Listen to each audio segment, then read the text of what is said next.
Hello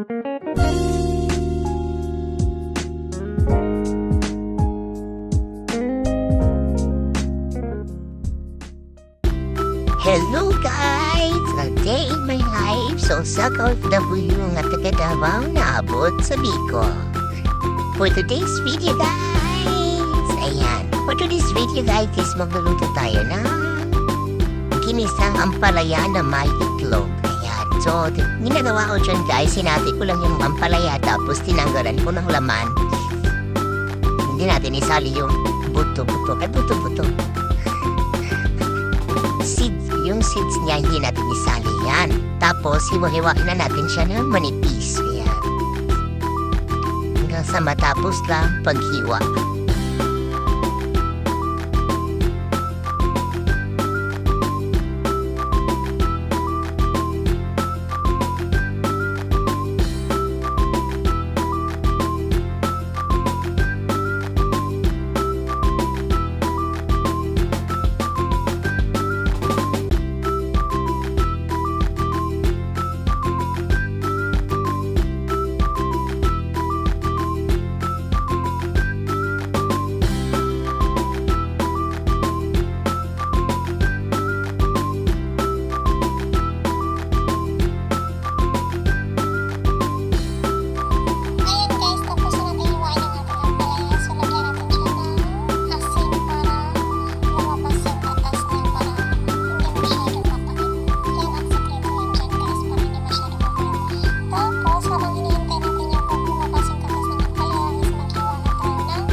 So ngayon naman guys, is tapos na tayo mag-prepare ng ating mga ingredients. So ang susunod natin gawin is maggawa tayo ng apoy. Ayan.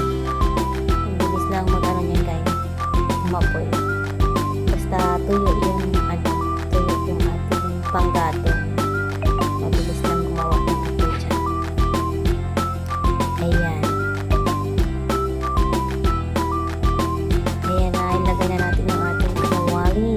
Mahiwagang kawali. Tuyuin lang natin yung kawali natin guys. Ayan. And then, lagyan na rin natin ng mantika. Antayin na natin uminit yung ating mantika guys.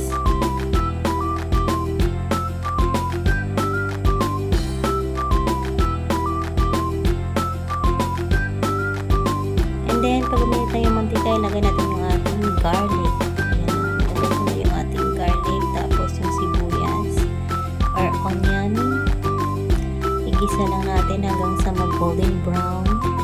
And then, isunod natin yung ating chili na hiniwa kanina para naman anghang-anghang yung ating niluluto ng palaya.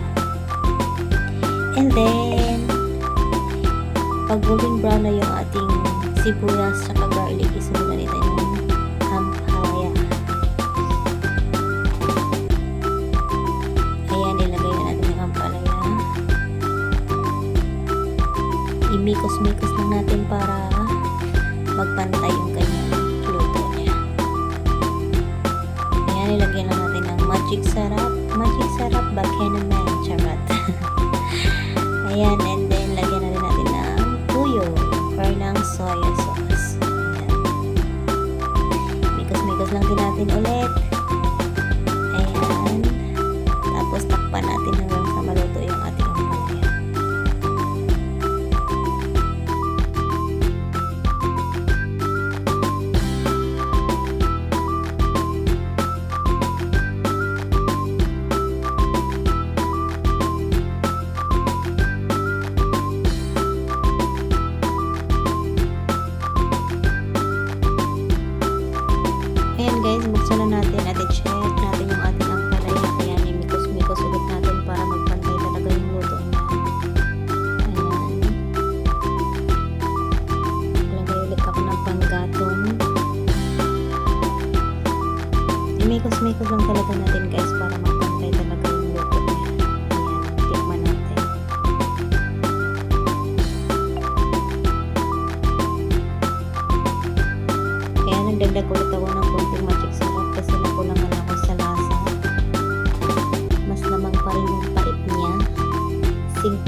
magluto na yung ating ampalaya, is ilagay na natin yung ating binating itlog kanina.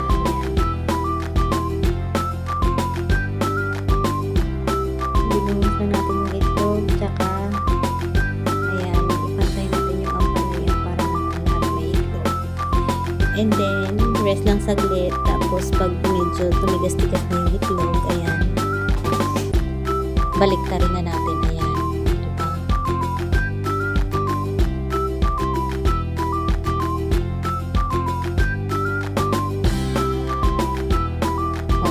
Tapos mekos-mekos lang natin ulit hanggang sa matuyo yung itlog, totally matuyo yung itlog dyan, guys.